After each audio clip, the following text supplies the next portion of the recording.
Step 2 is where you will enter hours worked on the project and their payroll and deductions. You will need to edit each employee who worked on the project that week. If you have an employee who performed no work, you don't need to remove them or edit their hours.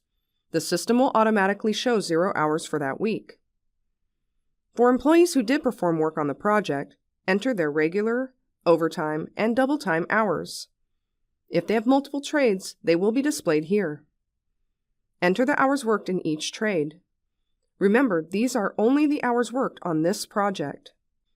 Once you have entered the regular and overtime hours, the total hours and gross wages for the project will be calculated based on the regular, overtime, and double time rates entered in Step 1.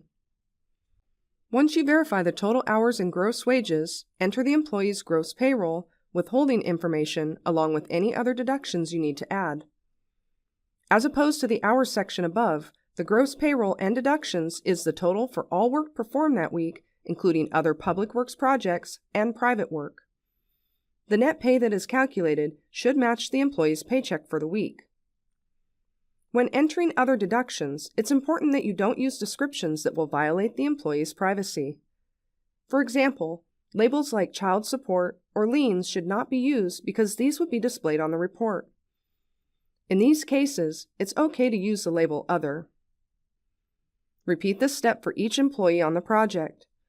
Once you are done, review the information before you continue to Step 3 to review totals.